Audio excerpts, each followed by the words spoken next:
بسم اللہ الرحمن الرحیم۔ السلام علیکم۔ پروگرام الکلام میں خوش آمدید۔ میں ہوں آپ کا ہوسٹ محمد شعیب رضا۔ ناظرین کرام، پروگرام کے پہلے حصے میں ہم سیرت النبی صلی اللہ علیہ وآلہ وسلم کے ایک گوشہ پہ گفتگو کریں گے اور اس کے ساتھ ساتھ کچھ بہت اہم سوالات کو پروگرام کا حصہ بنائیں گے۔ حسب سابق ہمارے ساتھ شریک گفتگو ہیں جناب محمد امانت رسول صاحب۔ امانت صاحب، بہت شکریہ آپ کے وقت کا۔ میری معاونت کے لیے موجود ہے مس نورین صاحبہ۔ Thank you so much madam. ناظرین کرام، آپ کی اسکرین پہ ہمارا واٹس ایپ نمبر آ رہا ہوگا، آپ اپنے سوالات اس واٹس ایپ نمبر پر بھیج سکتے ہیں۔ ہم انشاءاللہ آپ کے سوالات کو ضرور ایڈریس کریں گے۔ امان صاحب، ہمارے ناظرین کے لیے بتائیے گا سیرت النبی صلی اللہ علیہ وآلہ وسلم کے کس گوشہ پہ آپ گفتگو کریں گے؟ بسم اللہ الرحمن الرحیم۔ ناظرین کرام، آج رسول اللہ صلی اللہ علیہ وسلم کی سیرت کا ایک پہلو جو معاشرتی اور سماجی بھی ہے اور جسے ہم بھول بھی چکے ہیں، وہ یہ ہے کہ رسول اللہ صلی اللہ علیہ وسلم خواتین کا احترام کیا کرتے تھے۔ یعنی وہ خاتون ماں بھی ہو سکتی ہے، وہ بیٹی بھی ہے، وہ بہن بھی ہے، وہ بیوی بھی ہے، اور وہ کسی رشتے میں بھی جڑی ہوئی نہیں ہے، یعنی لیکن وہ ایک انسان ہے، وہ کوئی بھی عورت، کوئی بھی خاتون ہو سکتی ہے۔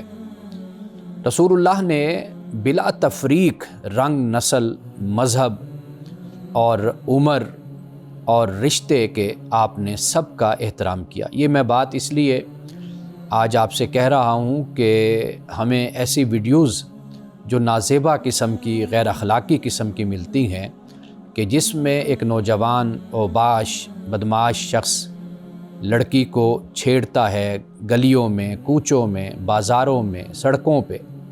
یہ کلچر ہمیں بدقسمتی سے اب دیکھنے کو ملتا ہے۔ یعنی اس میں ہراسمنٹ بھی ہے اور اس میں بد اخلاقی کا رویہ بھی پوشیدہ اور موجود ہے، اور یہ جو انداز ہے، یہ در حقیقت آج ضرورت ہے کہ ہم مسلمانوں کو، نوجوانوں کو یہ بتایا جائے کہ رسول اللہ صلی اللہ علیہ وسلم خواتین کا کتنا احترام کرتے تھے۔ ایک طرف تو ہم گلی کوچوں میں یہ ماحول دیکھتے ہیں اور اس طرح کی ویڈیوز اور CCTV کیمراز کے ذریعے سے ایسے لوگ ہمیں ان حرکتوں میں مبتلا نظر آتے ہیں۔ دوسری طرف ہم یہ دیکھتے ہیں کہ گھروں میں آج نوجوان اولاد اپنی ماں یا اپنے باپ کی عزت اور ان کا احترام نہیں کرتے۔ یعنی نوجوان، وہ بیٹی بھی ہو سکتی ہے، وہ بیٹا بھی ہو سکتا ہے۔ یعنی بہن بھائی میں جو ایک احترام اور محبت کا تعلق ہونا چاہیے، وہ بھی مفقود ہوتا چلا جا رہا ہے۔ جو گھر میں، خاندان میں جو لوگ بڑے ہوتے ہیں، بزرگ ہوتے ہیں، ان کا ادب اور احترام ہونا چاہیے، وہ بھی اب معاشرے میں کم ہوتا ہوا نظر آتا ہے۔ شاید خاندانی جو تعلق ہوتا ہے، بڑے اور چھوٹے کے احترام کا تعلق اور محبت اور شفقت کا تعلق ہے، وہ کمزور ہوتا چلا جا رہا ہے۔ تو لہٰذا دونوں حوالوں سے رسول اللہ صلی اللہ علیہ وسلم کی سیرت کا یہ پہلو ہماری رہنمائی کرتا ہے۔ یعنی ہم گھر سے باہر ہوں تو پھر رسول اللہ کی سیرت ہمیں کیا بتاتی ہے، اگر ہم گھر کے اندر ہیں تو پھر رسول اللہ کی سیرت ہماری کیا رہنمائی کرتی ہے۔ یعنی آپ دیکھیے کہ سگی ماں تو اپنی جگہ پر کہ اس کا مقام اور مرتبہ بہت بلند ہے، لیکن رسول اللہ نے رضائی مائیں، ان کا بھی ادب اور ان کا بھی احترام کیا۔ حضرت حلیمہ سعدیہ کے بارے میں آتا ہے کہ جب وہ رسول اللہ سے بڑے عرصے کے بعد، سالوں کے بعد جب ملنے آئیں تو آپ انہیں ماں ماں کہتے ہوئے، امی امی کہتے ہوئے آپ ان سے لپٹ گئے، اور روایات میں یہ بھی آتا ہے کہ رسول اللہ نے ان کے لیے اپنی چادر کو بھی بچھا دیا۔ اور اسی طرح سویبہ کہ جو لونڈی تھیں اور جنہوں نے رسول اللہ کو دودھ پلایا تھا، یعنی رضائی ماں تھیں، رسول اللہ نے ان کا بھی بڑا ادب اور بڑا احترام کیا۔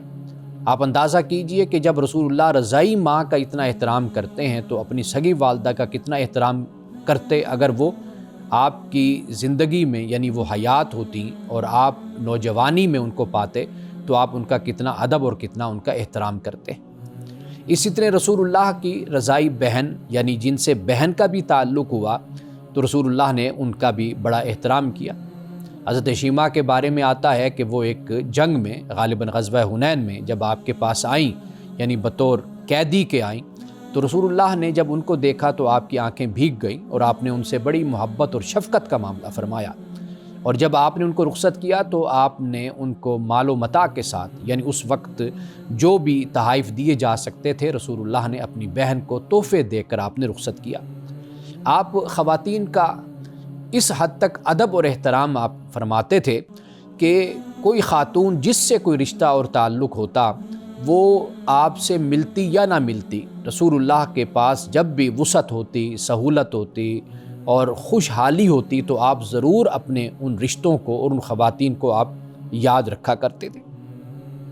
رسول اللہ نے اپنی بیٹیوں سے کس طرح محبت کی، یہ سب کچھ ہمیں احادیث میں ملتا ہے، اور خاص طور پر سیدہ فاطمہ الزہرا رضی اللہ تعالی عنہا کے ساتھ آپ کی محبت اور آپ کی شفقت کا جو تعلق تھا وہ کتابوں میں موجود ہے، اور ہر مسلمان بچے کو، بچی کو، بڑے چھوٹے کو، سب کو معلوم ہے کہ رسول اللہ صلی اللہ علیہ وسلم اپنی صاحبزادیوں سے کتنی محبت فرماتے تھے، اور خاص طور پر سیدہ کائنات فاطمہ الزہرا رضی اللہ تعالی عنہا سے آپ کی محبت کتنی ہوتی تھی۔ اور اسی طرح رسول اللہ کی ازواج مطہرات، آپ کی بیویاں، آپ ان کے ساتھ کیا معاملہ فرماتے تھے وہ بھی سیرت کی کتابوں میں موجود ہے۔ حضرت خدیجۃ الکبریٰ رضی اللہ تعالی عنہا سے لے کر سیدہ عائشہ صدیقہ رضی اللہ تعالی عنہا تک رسول اللہ کا سلوک، آپ کی محبت، اور گھر میں خاص طور پر آپ کا ان کے ساتھ معاملہ کیسے ہوتا تھا کہ جب آپ گھر میں تشریف لاتے تھے تو رسول اللہ گھر کے کاموں میں شریک بھی ہوا کرتے تھے، ہاتھ بھی بٹاتے تھے اور حصہ دار بھی بنتے تھے، اور کبھی ایسا نہیں ہوتا تھا کہ رسول اللہ نے کبھی کسی معاملے میں انکار فرمایا ہو، یعنی یہاں تک کہ اپنے کام بھی آپ خود کر دیا کرتے تھے اور گھر کے کاموں میں بھی رسول اللہ شریک ہوا کرتے تھے۔ رسول اللہ نے یہاں تک فرمایا کہ عورت مرد کی ہمسر ہے، یعنی حدیث کی کتابوں میں یہ روایت ہمیں ملتی ہے، یعنی ہمسری سے مراد یہ ہے کہ عورت کی شخصیت ہے، مرد کی بھی شخصیت ہے، عورت کے بھی جذبات ہیں، مرد کے بھی جذبات ہیں، عورت کے بھی احساسات ہیں، مرد کے بھی احساسات ہیں، یعنی اپنی شخصیت میں، اپنے وجود میں وہ برابر ہیں، اس میں انسانیت میں کسی قسم کی کوئی کمی بیشی نہیں ہے۔ اس لیے معاشرے کو یہ چاہیے کہ وہ عزت اور احترام جہاں مردوں کے لیے ہے تو وہاں پر عورتوں کے لیے برابر ہی عزت اور احترام ہے۔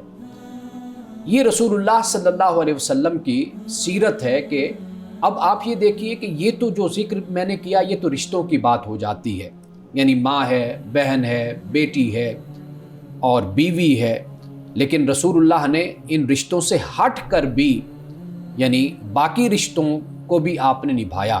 یعنی مثال کے طور پر کوئی آپ کی پھوپھی ہے، کوئی آپ کی چچی ہے، جیسے حضرت فاطمہ بنت اسد حضرت علی رضی اللہ تعالی عنہ کی والدہ محترمہ، آپ نے ان سے ہمیشہ محبت اور احترام کا اظہار کیا۔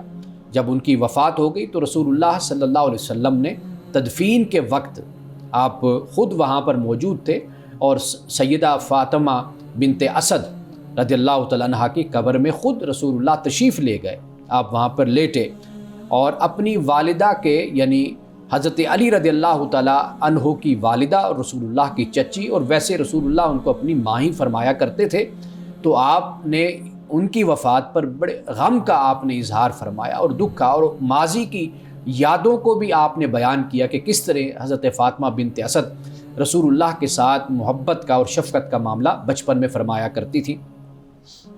اس کے علاوہ یعنی وہ خواتین کہ جو قریب کے رشتہ دار بھی نہیں، دور کے بھی نہیں، اجنبی ہیں، رسول اللہ نے ہمیشہ ان کا بھی ادب اور احترام کیا۔ یعنی آپ یہ دیکھیے کہ خواتین رسول اللہ کے پاس سردیوں میں، سخت سردیوں میں پانی لے کر آیا کرتی تھیں، اور اس پانی کا مقصد یہ ہوتا تھا کہ اس برتن میں آپ اپنے ہاتھ کو ڈال دیں اور وہ پانی برکت والا ہو جائے گا، ہم اپنے بچوں کو پلائیں گے۔ تو رسول اللہ ان خواتین کو انکار نہیں فرمایا کرتے تھے، یعنی ان کی دلجوئی فرمایا کرتے تھے، اور آپ اپنا ہاتھ اس ٹھنڈے پانی میں سخت سردی میں آپ ڈال دیا کرتے تھے اور وہ پھر پانی لے جاتی تھی۔ اسی طرح مدینہ میں ایک خاتون تھی کہ جو ایب نارمل تھی، یعنی وہ نارمل خاتون نہیں تھی، وہ رسول اللہ کا ہاتھ پکڑ کر آپ کو مدینہ کی گلیوں میں لے کر پھرتی رہتی، تو رسول اللہ اس کے ساتھ پھرتے رہتے، اور کچھ وقت کے بعد یا کچھ زیادہ وقت گزر جانے کے بعد وہ پھر کہتی کہ میں تو آپ کو ویسے ہی اپنے ساتھ لے کر پھر رہی تھی، مجھے تو کوئی کام نہیں ہے۔ تو صحابہ نے، مدینہ کے لوگوں نے عرض کی یا رسول اللہ کہ یہ تو ایک ایب نارمل خاتون ہے، دیوانی ہے، آپ اس کے ساتھ چلتے ہیں، اس کی تو کوئی بات نہیں سنتا۔ تو رسول اللہ نے فرمایا کہ جس کی کوئی بات نہ سنے تو کیا محمد اس کی بات نہ سنے؟ تو میں اسی کی بات ہی سنتا ہوں۔ تو گویا کہ خواتین بنیادی طور پر رسول اللہ نے اس کا خیال رکھا اور اس کا احترام کیا اور لوگوں کو اسی بات کی تلقین فرمائی۔ یعنی عرب کے معاشرے میں خواتین کے ساتھ مساوی سلوک نہیں کیا جاتا تھا، تفریق کی جاتی تھی، یعنی بیٹی کی، بیوی کی، ماں کی، ہر حوالے سے۔ لیکن رسول اللہ نے جس محبت سے بیٹی کے مقام کو بیان کیا، ماں کے حوالے سے بیان کیا، وہ بے مثال ہے، یعنی اس کی کوئی مثال نہیں کہ کس طریقے سے۔ آخری بات بیان کر کے آج میں اپنی گفتگو کو ختم کرتا ہوں، اور بہت خوبصورت یہ بات ہے کہ ایک شخص جو مدینے میں تھا اور وہ کوئی اعلیٰ ذات کا نہیں تھا، یعنی وہ ایسے خاندان سے تعلق نہیں رکھتا تھا کہ جسے ہم کہتے ہیں وہ کوئی بڑا خاندان تھا۔ اب اس نے ایک بڑے خاندان میں اپنے رشتے کے لیے پیغام بھیجا، تو وہ جو باپ تھا اس بچی کا، بیٹی کا، تو اس نے کہا کہ بھئی اب کون سا گھروں میں بیٹیوں کی کمی ہے کہ رسول اللہ صلی اللہ علیہ وسلم یعنی محمد جب سے آئے ہیں اور انہوں نے نبوت و رسالت کا اعلان کیا ہے، تو اس کے بعد اب لوگوں نے اپنی بیٹیوں کو زندہ درگور کرنا چھوڑ دیا، قتل کرنا چھوڑ دیا، تو لہٰذا اب تو گھروں میں بیٹیاں ہیں، اب تم مجھ سے کیا رشتہ مانگنے آئے ہو؟ رسول اللہ کی نبوت و رسالت کے بعد اب تو گھر گھر میں بیٹیاں ہیں، کہیں سے بھی تم بیٹی لے سکتے ہو۔ یعنی یہ رسول اللہ کی سیرت ہے کہ جس سے ہمیں معلوم ہوتا ہے کہ جب رسول اللہ تشریف لائے اور آپ نے اعلان نبوت و رسالت فرمایا تو پھر لوگ مسلمان ہوتے چلے گئے، تو پھر خواتین کو خاص طور پر بیٹیوں کی عزتیں محفوظ ہوتی چلی گئیں، ان کی زندگیاں محفوظ ہوتی چلی گئیں۔ تو رسول اللہ نے ہمیں اسی بات کی تعلیم دی کہ ہم گھر سے باہر ہوں یا گھر کے اندر ہوں، ہم ہمیشہ خواتین کا احترام کریں اور ان کے حقوق کو تسلیم کریں۔ ناظرین کرام، یہاں وقت ہوا جاتا ہے ایک بریک کا، ہمارے ساتھ رہیے۔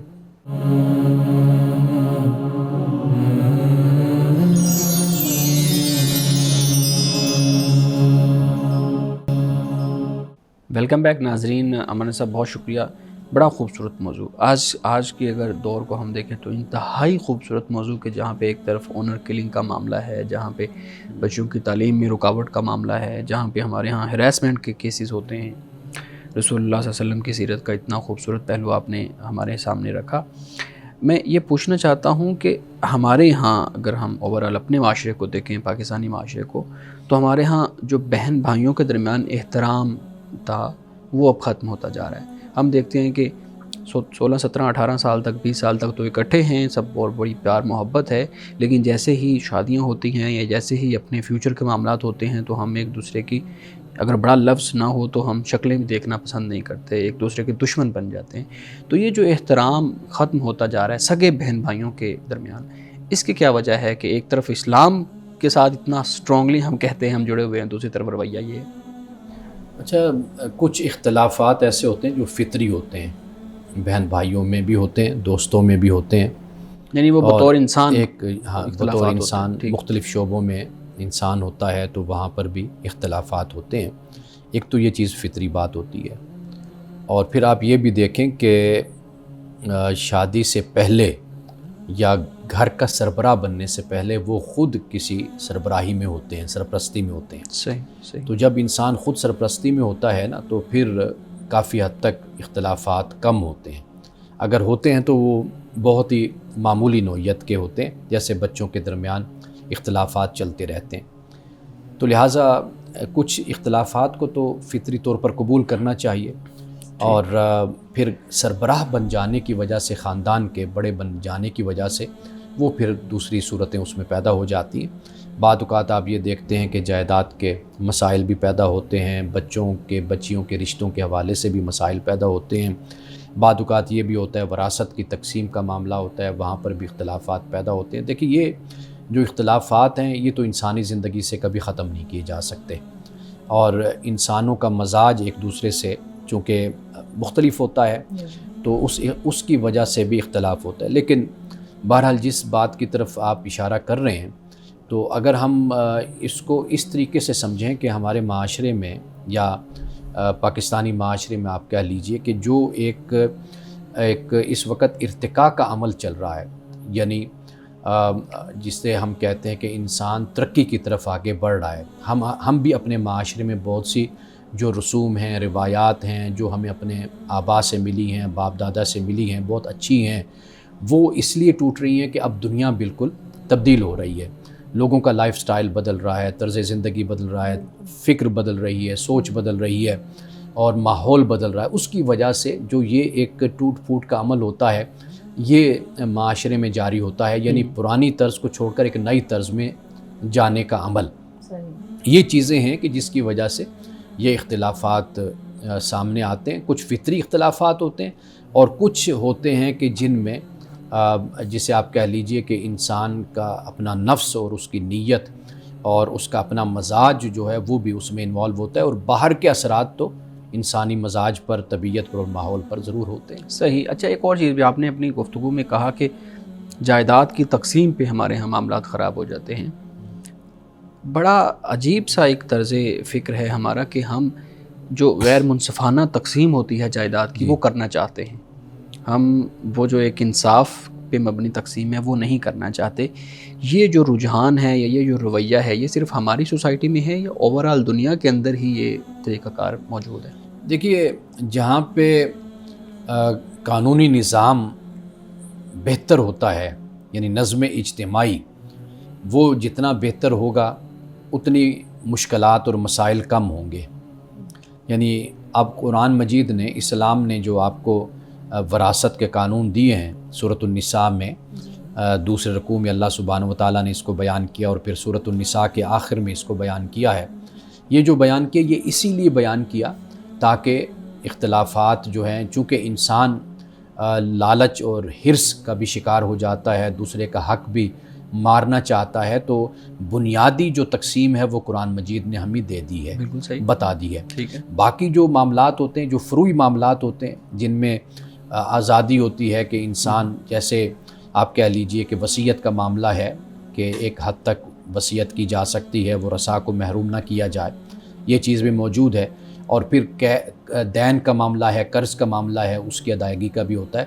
ملک کا قانون، ریاست کا قانون جتنا اچھا اور اعلیٰ اور اس کا نفاذ جتنا بہتر ہوگا تو وہاں پر اس طرح کے جھگڑے خود بخود پھر ختم ہوتے نہیں. چلے لیکن یہ جاتے ہیں. جھگڑے تو ہمارے آپس کے ہیں نا. ملک کا قانون تو بہت بعد میں آتا ہے، اور جب ملک کے قانون کی باری آتی ہے تب تک وہ ایک دوسرے کو تقریباً قتل کرنے کے قریب ہوتے ہیں.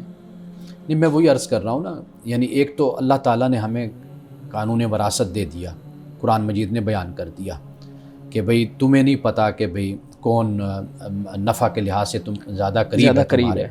یعنی ایک تو قرآن پاک نے اس چیز کو بیان کر دیا، تو لہٰذا بنیادی مسئلے تو حل کر دیے اسلام نے. باقی آگے کے جو مسائل ہیں پھر ان کی جو تقسیم ہوتی ہے وہی جتنا ملک کا قانون ہوتا ہے، ریاست کا قانون ہوتا ہے، عدالتی نظام بہتر ہوتا ہے، یہ چیزیں پھر اسی طریقے سے بہتر طریقے سے حل ہو جاتی ہیں. یہ جو لوگوں کا انوالو ہونا ہے اور اپنی مرضی اور اپنی منشا اور اپنی لالچ اور حرص کو ہمیشہ سامنے رکھ کر وراثت کو تقسیم کرنا یا جائیداد پہ قبضہ کرنا، یہ تو اسی وقت ہی ہوتا ہے نا کہ جب ایک ملک میں یا ایک معاشرے میں لاقانونیت ہوتی ہے. جہاں پر قانون ہوتا ہے پھر اس طرح کے مسائل وہاں پر پیدا نہیں ہوتے. لیکن آپ یہ دیکھیے نا کہ اس سے پہلے جس کا وہ مال ہے، جس کی وہ دولت ہے، اس کو پورا اختیار ہے، یعنی وہ اس کو تقسیم بھی کر سکتا ہے، دے بھی سکتا ہے، اور وصیت نامہ لکھ کر باقاعدہ ہر کسی کی تقسیم اور اس کے مطابق اس کا حصہ شرعی حوالے سے بھی اور دیگر حوالوں سے بھی وہ لکھا کر اس کو طے کر کے ہر چیز دے کر بھی جا سکتا ہے. تو اس سے بھی کافی مسائل حل ہو جاتے ہیں. ہمارے یہاں اکثر طور پر ایسا ہوتا ہے کہ جو صاحب مال ہے، صاحب جائیداد ہے، یعنی وہ باپ کہہ لیجئے، دادا کہہ لیجئے، بڑا کہہ لیجئے، وہ ہم نے دیکھا ہے کہ اس کو اس کی پرواہ ہی نہیں ہوتی کہ بھی میں نے ان چیزوں کو کوئی تقسیم کر کے اور اچھے طریقے سے اپنی اولاد میں بانٹ کر جانا ہے، یا مرنے کے بعد کس طرح بانٹا جائے وہ سارا کچھ میں بتا کر جاؤں، لکھ کر جاؤں، شرعی حوالے سے بھی اور دیگر حوالوں سے بھی. یہ بھی ہمارے ہاں میں نے دیکھا ہے عمومی طور پر ایسا رویہ ہوتا ہے کہ جیسے لگتا ہے کہ شاید ہم کوئی آب حیات پی کر آئے ہوئے ہیں اور ہم نے مرنا نہیں ہے.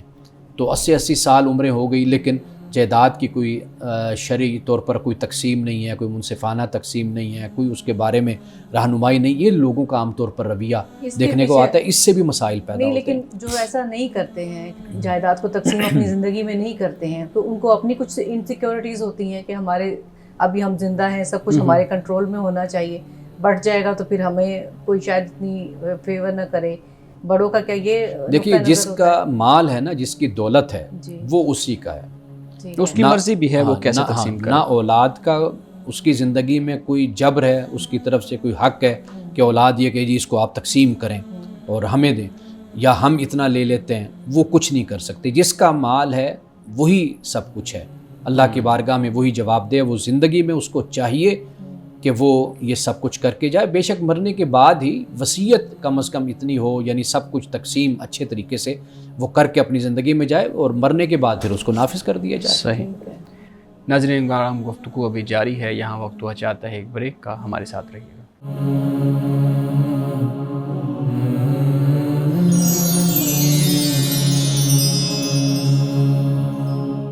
پروگرام میں ایک دفعہ پھر خوش آمدید. امانہ صاحب, گفتگو چل رہی ہے ہمارے ہاں تعلقات کو مضبوط کرنے پہ, ایک دوسرے کے احترام کرنے پہ. تعلقات کی مضبوطی کی ایک اہم بنیاد ہوتی ہے تحفہ دینا, کسی کو کوئی چیز پیش کرنا, اور تحفے کے ساتھ ساتھ وہ طریقہ کار, جس طریقہ کار سے آپ پیش کرتے ہیں, یہ بھی بڑا اہم ہوتا ہے. ہمارے ہاں یہ دونوں چیزیں مفقود ہو گئی ہیں. نہ تو ہم کسی دوسرے کو تحفہ دیتے ہیں, اور نہ ہی تحفہ دینے کا طریقہ ہمیں پتہ ہے کہ ہم کسی کو کوئی چیز پیش کریں تو کیسے پیش کریں. آپ بتائیے گا کہ یہ کلچر جو خوبصورت ہے, رسول اللہ صلی اللہ علیہ وسلم نے بھی تحفہ دیا, آپ نے تحفہ قبول کیا. پھر یہاں ہوتا ہے ہمارے یہاں دعوت دینا. رسول اللہ نے, ہم سیرت میں پڑھتے ہیں سیرت النبی صلی اللہ علیہ وسلم میں, کہ کسی کی دعوت کو ٹھکرایا نہیں تھا.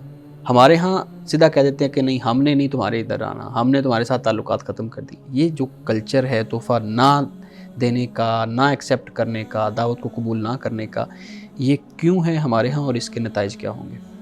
دیکھیے, یہ تربیت گھر سے انسان کو ملتی ہے کہ ماں باپ اپنے بچوں کو دیتے ہیں اور کہتے ہیں, یعنی مثال کے طور پر اگر دوستوں کی طرف سے تحفہ آتا ہے تو ماں باپ یہ کہتے ہیں بھی آپ نے بھی ان کو تحفہ دینا ہے. یعنی جیسے سالگرہ ہوئی دوست کی, تو اگر دوست نے آپ کو تحفہ دیا ہے تو آپ بھی اس کی سالگرہ پر اس کو تحفہ دیں. بنیادی طور پر یہ رشتوں کو مضبوط کرنے کے لیے, تعلقات کو بنانے کے لیے گھر سے اس کا آغاز ہوتا ہے.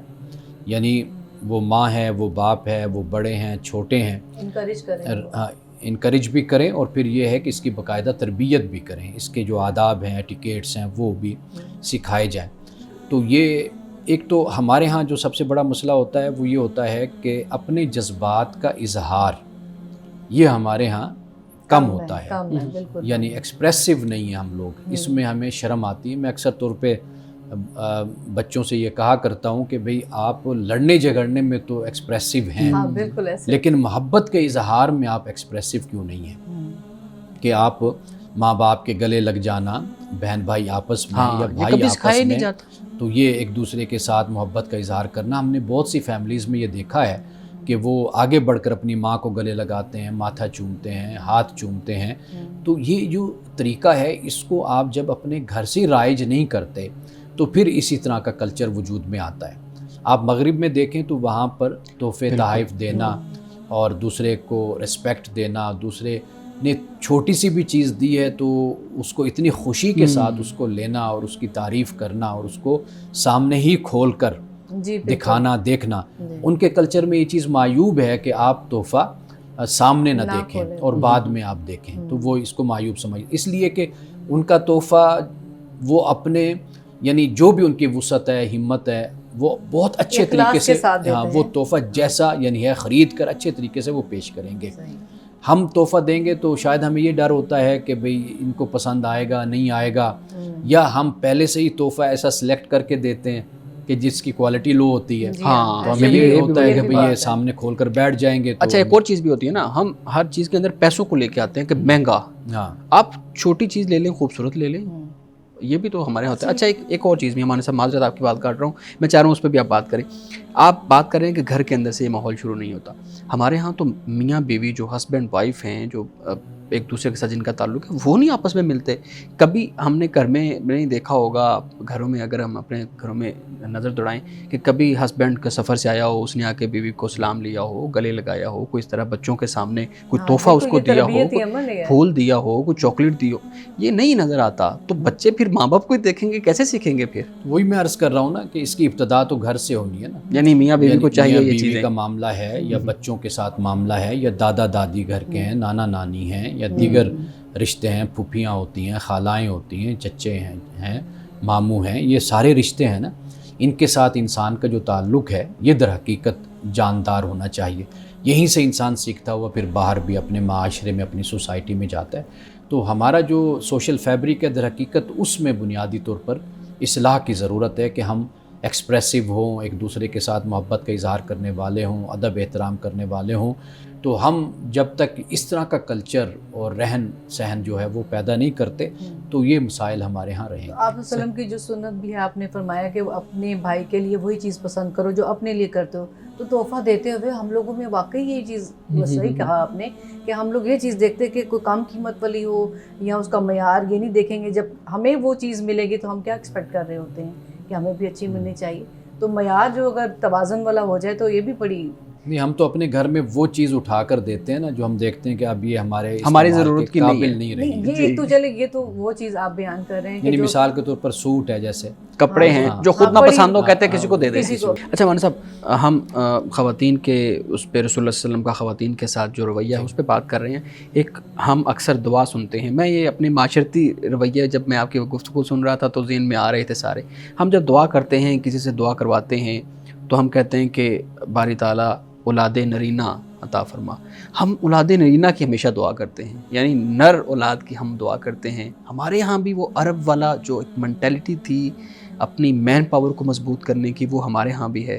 بچیوں کے ساتھ پیار اور محبت تو ہوتا ہے، لیکن یہ عنصر ہمارے ہاں ہر جگہ پہ موجود ہے. ہر شخص جو علمی شخص بھی ہے نا وہ بھی دعا کرے گا تو اولاد جمعے کے خطبات میں، جمعے کے بعد جو دعا ہوتی ہے اس میں ہم سنتے ہیں وہ اولاد نرینہ کی دعا کرتے ہیں. یہ رویہ بھی پھر ہمارے ہاں کس طرح کا ہے؟ میں اس کو عرب کے ساتھ نہ جوڑیں. یہ ہمارا بدقسمتی سے جو معاشرہ ہے، یعنی ہم جس اس بر صغیر میں رہتے ہیں، یہاں پر بھی اسی طرح کی سوچ پروان چڑھی ہے. اور یہ ایک معاشرتی اور سماجی آپ کہہ لیں کہ یہ ایک رویہ ہے اور مینٹیلٹی ہے. اور قرآن مجید نے تو کلی طور پر اس کو رد کیا ہے. اور بیٹیوں کو، بیٹوں کو تو یہاں تو کوئی تفریق کی بات ہی نہیں ہے بحیثیت انسان کے. اور بدقسمتی سے ہمارے ہاں یہ کلچر ہے. یعنی مسجدوں میں جیسے دیکھ لیجئے کہ جب دعا کی جائے گی تو اولاد نرینہ کی دعا کی جائے. کسی نے کہا تھا نا کہ بیٹیوں کا حوصلہ ہے کہ ان کے سامنے تم بیٹے مانگتے ہو اور بیٹیوں کو ترجیح نہیں دیتے. تو یہ گناہ کا کام ہے، ایسا رویہ نہیں اختیار کرنا چاہیے.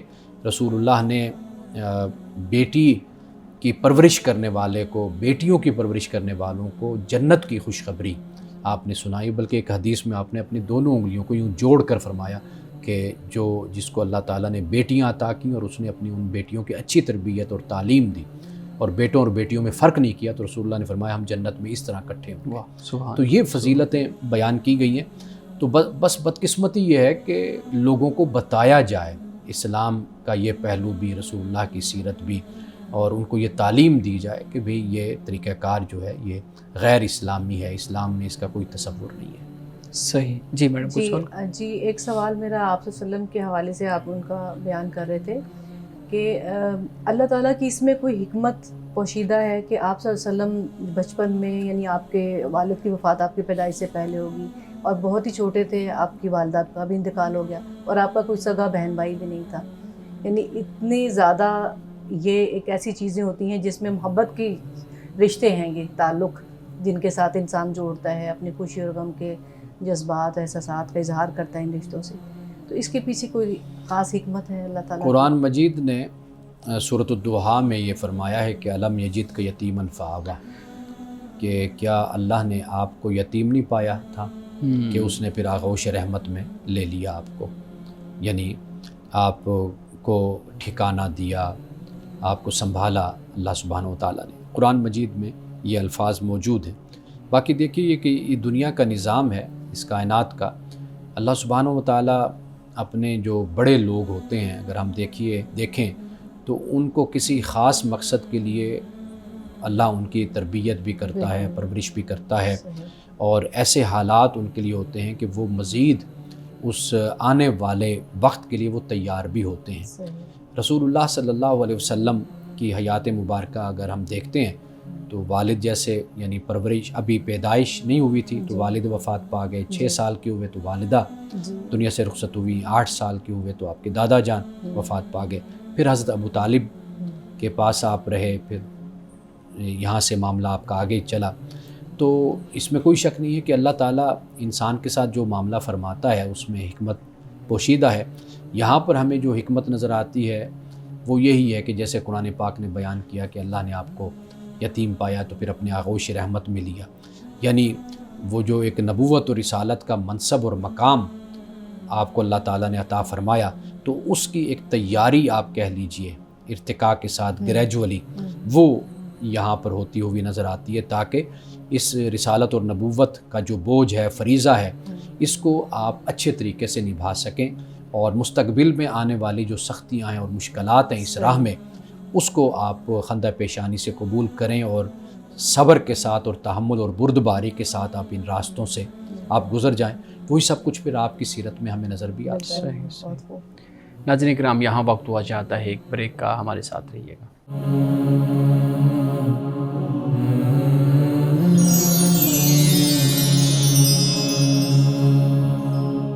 پروگرام میں ایک دفعہ پھر خوش آمدید۔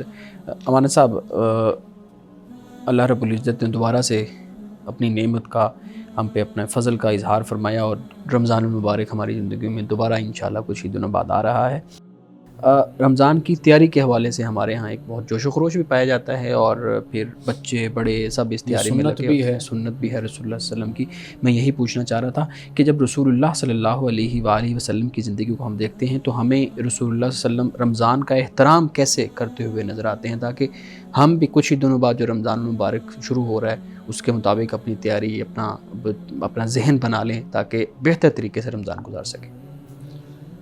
رسول اللہ کا طریقہ اور آپ کی سنت تو یہ ہے کہ رمضان سے پہلے آپ اپنے صحابہ کو رمضان کے بارے میں بتایا کرتے تھے، رہنمائی دیا کرتے تھے، یعنی مثال کے طور پر بڑی عزت والا، احترام والا مہینہ اب تم پر سایہ فگن ہونے والا ہے، اور پھر آپ یہ بتایا کرتے تھے کہ اس میں نفل پڑھنا اس کا کتنا اجر ہے، فرض ادا کرو گے تو فرض کا کتنا اجر ہے، اور پھر اس کو ہمدردی کا، غمخواری کا مہینہ، صبر کا مہینہ، گویا کہ حضرت سلمان فارسی رضی اللہ تعالیٰ عنہ سے جو منسوب آپ سے جو روایت ہے، مروی ہے، خطبہ، وہ پڑھ کر دیکھا جائے تو اس میں بہت کچھ رسول اللہ نے بیان فرمایا، وہ ہم کسی وقت اس کو بیان بھی کریں گے۔ یعنی مثال کے طور پر آپ نے جس طرح فرائض اور نوافل کو بیان کیا، اسی طرح روزے کو بھی بیان کیا، اس کا اجر اور ثواب کو بیان کیا، پھر اس کی راتوں کی جو فضیلت ہے اس کو بھی بیان کیا، پھر یہ ہے کہ روزہ کھلوانے کا جو اجر اور ثواب ہے، جیسے عمراء روزہ کھلواتے ہیں تو وہ بڑی نعمتیں اللہ کی دسترخوان پر سجاتے ہیں۔ بعض لوگ ایسے بھی ہوتے ہیں کہ بھئی ان کے پاس کچھ نہیں ہوتا لیکن وہ روزہ کھلواتے ہیں دوسرے کا، کوئی کھجور سے، کوئی دودھ سے، کوئی پانی سے، تو رسول اللہ نے اس کا بھی بڑا اجر بیان کیا۔ ایک تو رسول اللہ جمع کر کے، اکٹھا کر کے پھر لوگوں کو اس کے بارے میں آگاہ فرمایا کرتے تھے کہ بھئی یہ بابرکت مہینہ ہے۔ ایک روایت میں بڑے خوبصورت الفاظ آتے ہیں کہ رسول اللہ نے حضرت عمر فاروق سے یہ بیان ہے کہ آپ نے فرمایا کہ کیا تمہیں معلوم ہے کہ تم کس کا استقبال کرنے والے ہو اور کون تمہارا استقبال کرنے والا ہے؟ تو یعنی کہ یہ جو الفاظ ہے نا کہ تم کس کا استقبال کرنے والے، یہ انداز ہوتا ہے کہ جیسے ہم کہتے ہیں نا کہ بیٹا آپ کو پتہ ہے آج کون سے مہمان آنے تھوڑی والے اس کے اندر کشش پیدا کرنے کشش پیدا اور اس کی عظمت کو بیان کرنے کے لیے۔ اب مومن کا استقبال کون کرنے والا ہے؟ رمضان بھی استقبال کرتا ہے، اللہ بھی استقبال کرنے والا ہے، قرآن بھی استقبال کرنے والا ہے۔ تو لہٰذا رسول اللہ نے رمضان کا احترام اور آپ کا جو خطبہ ہے اس سے ہمیں معلوم ہو جاتا ہے کہ آپ کا طریقہ اور آپ کی سنت کیا ہے۔ یعنی ویسے تو سارا سال ہی رسول اللہ کا عبادت میں، سخاوت میں، انفاق میں گزرا کرتا تھا، ریاضت، عبادت میں، لیکن رمضان میں بالکل ایک جدا گانا رنگ نظر ہمیں آتا ہے آپ صلی اللہ علیہ وسلم کی زندگی میں۔ تو یعنی کہ اب جو ترجیح ہے وہ زیادہ عبادت کو ہے، روزے کو ہے، روزے کی فرضیت ہے، قرآن سے زیادہ تعلق کا ہے، حضرت جبریل سے آپ کا دور ہے، قرآن پاک کا سنانا ہے، سننا ہے، یہ جو سارے معاملات ہیں تو یہ بتاتے ہیں کہ رمضان میں رسول اللہ کا جو طریقہ ہے وہ یہ ہے کہ اس میں پوری یکسوئی کے ساتھ اللہ کی طرف متوجہ ہو کر زندگی گزارنی چاہیے۔ بالکل ایسے ہی جیسے ہمارے گھر میں مہمان آنے ہوتے تو ہم اس کے آنے سے پہلے کچھ پلاننگز کرتے ہیں، گھر میں ارینجمنٹس کرتے ہیں، کچھ کھانے کی، کچھ صفائی ستھرائی کی، کبھی اسپیشل کچھ اٹینشن دیتے ہیں۔ تو اسی طرح رمضان سے پہلے آپ صلی اللہ علیہ وسلم لوگوں میں انرجی بھرنے کے لیے، ان کو انرجیٹک بنانے کے لیے رمضان کے فضائل وغیرہ۔ لیکن ایک بات یاد رکھیے کہ جو ہمارے ہاں طریقہ ہے نا جی کہ ہم کوئی 8 10 15 روزے تو ہم بڑے بھرپور دسترخوان سجاتے ہیں اور بدہضمی بھی ہوتی ہے ہمیں اور ہماری طبیعتیں بھی خراب ہوتی ہیں اور یعنی کہ بہت سے صحت کے مسائل بھی ہمارے، یعنی ایک تو یہ چیز قوم کو سمجھنی چاہیے کہ یہ جو آپ مہنگائی کا رونا روتے ہیں یہ در حقیقت ہوتی کیوں ہے، فلاں چیز کیوں مہنگی ہوگی۔ اس کی وجہ یہ ہے کہ سارے ایسے ٹوٹ پڑتے ہیں، ایسے لگتا ہے کہ اگر فروٹ چاٹ افطار پہ نہیں ہوگی تو شاید ہمارا روزہ افطار بھی نہیں ہونا، اللہ کے یہاں قبول بھی نہیں ہونا۔ اور پھر یہ جو سموسے پکوڑے اس طرح کی چیزیں کھانا چاہیے، اس میں کوئی حرج نہیں ہے، لیکن یہ ہے کہ تحمل کے ساتھ، ہاتھ روک کر اور قناعت کے ساتھ، اور مطلب یہ کہ جو روزے کا مقصد ہے وہ سارا فوت ہو جاتا ہے۔ یعنی آپ جیسے افطار کے لیے بیٹھے تو آپ نے وہ جو کمی تھی سارا دن کی وہ آپ نے پوری کر دی۔ تو اب یہ جو رویہ، یہ طریقہ ہے، اس پر ہمارے مسلمان بھائیوں اور بہنوں کو توجہ کرنی چاہیے۔ یہاں پہ پھر یہ بتائیے گا رسول اللہ صلی اللہ علیہ وسلم کا دسترخوان کیسا ہوتا تھا رمضان میں خاص طور پہ؟ دیکھیے رسول اللہ صلی اللہ علیہ وسلم کا دسترخوان وہ تو بہت سادہ تھا، یعنی کھجور یا پانی یا دودھ، یہ 2-3 چیزیں تھیں جو آپ کے دسترخوان پر موجود ہوتی تھیں۔ ہاں کبھی اگر کوئی آپ کو دعوت دیتا تھا، افطار کے لیے بلاتا، آپ کسی کے ہاں تشریف لے جاتے تھے تو وہ صحابی اپنی طرف سے کچھ ارینجمنٹ کر دیتے تھے، جیسے زیتون ہوتا ہے، انجیر ہوتی ہے، یا کوئی کھانا اس وقت جو مروج یا مستعمل جو اس وقت موجود استعمال کھانا ہوتا تھا یا وہ دسترخوان پر ہوتا تھا، جیسے بکرے کا گوشت وغیرہ ہو گیا، یا کوئی دلیا ہے جیسے ہم جاؤ ہو گئے، یا اس طرح رسول اللہ صلی اللہ علیہ وسلم کو جو پسند تھا شوربے میں روٹی کو سرید بنا کر آپ کا کھانا، تو یہ چیزیں موجود ہوتی تھی۔ لیکن آپ کے اپنے گھر میں، آپ کے اپنے کاشان نبوت پر کہ جہاں حضرت بلال بھی آپ کے ساتھ شریک ہوتے تھے، تو روایات میں ہمیں یہی ملتا ہے کہ اگر 2 کھجوریں ہیں تو 1 کھجور بلال کو دے دینی، خود کھا لینی، اور اسی طرح پانی ہے یا دودھ بکری کا ہے وہ میسر آ جانا۔ تو رسول اللہ کی سنت اور آپ کا طریقہ وہ تو یہی ہمیں منصب تکلفات کے حوالے سے اگر ہمارے پاس مختصر بالکل 1 منٹ ہے۔ یہ آپ نے ویسے تو توجہ دلوائی ہے، لیکن میں پھر بھی چاہوں گی کہ اس پہ ذرا بات ہو، اس آگہی کے لیے کہ تکلفات ہماری زندگی میں اتنے آگے ہیں، جیسے کہ ٹیبل بھر گئی ہے۔ اب ہم اگر اس سے فیضیاب ہونا چاہتے ہیں کہ افطار کروائیں، لیکن کئی لوگ اس لیے بھی نہیں کرواتے ہیں، قدم نہیں آگے بڑھاتے ہیں کہ ہمارے پاس اتنی وسعت نہیں، اگر ہم 1 یا 2 کھانے رکھیں صحیح تو اس سے لوگ باتیں کریں گے کہ یہ کیا ہمیں بلایا۔ دیکھیے سب سے بڑی چیز جو ہے نا رمضان اور روزہ، وہ ہے نفس کا استغنا، نفس کی بے غرضی، بے نفسی، یہ بنیادی چیزیں یہ پیش نظر رہنی چاہیے۔ کبھی دسترخوان اچھا بھی سج جاتا ہے، کبھی نہیں بھی ہوتا، کبھی معمول کے مطابق کھا لیتا ہے انسان۔ اصل ہے انسان کا اپنا جو من ہے، نفس ہے، اس میں انسان جھانک کر دیکھے کہ بھئی اس میں استغنا، بے پرواہی، بے غرضی، اخلاص وہ اس کے اندر پیدا ہوا ہے یا نہیں ہوا، یہ بنیادی چیز۔ صحیح۔ مولانا صاحب آج کے حدیث مبارکہ بیان کیجیے گا۔ حضرت انس بن مالک رضی اللہ تعالیٰ عنہ فرماتے ہیں کہ غزوہ تبوک کی مہم سے جب رسول اللہ صلی اللہ علیہ وسلم واپس تشریف لائے تو آپ نے فرمایا کہ کچھ لوگ ہمارے پیچھے مدینہ میں رہ گئے تھے، لیکن وہ اس سفر میں فی الواقع ہمارے ساتھ تھے۔ ہم لوگ جس گھاٹی میں چلے اور جو وادی ہم نے طے کی، ہر جگہ وہ ہمارے ساتھ رہے ہیں، اور انہیں کسی وجہ نے، کسی عذر نے انہیں روک دیا تھا۔ یعنی رسول اللہ صلی اللہ علیہ وسلم نے جو بات یہاں پہ بیان فرمائی ہے وہ یہ ہے کہ انسان کوئی اچھا عمل کرنے کی نیت کر لیتا ہے، لیکن کوئی عذر ایسا پیش آ جاتا ہے کہ جس کی وجہ سے وہ نیک عمل نہیں کر پاتا، تو رسول اللہ نے یہ فرمایا کہ اللہ تعالیٰ اس کو انعام سے، اجر سے اس کو محروم نہیں کرتا، چونکہ نیت اس نے کر لی تھی۔ لیکن کسی عذر کی وجہ سے، کسی مسئلے اور مشکل کی وجہ سے وہ اس نیک عمل کو سر انجام نہیں دے سکا، تو لہٰذا اللہ کے ہاں اس کا وہ نیک عمل لکھ دیا گیا، اللہ تعالیٰ اس کو اجر اور ثواب عطا فرمائے گا۔ ناظرین کرام، اس دعا کے ساتھ اپنے پروگرام کا اختتام کریں گے۔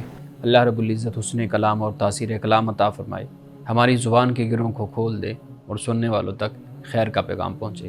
اجازت دیجیے، خدا حافظ۔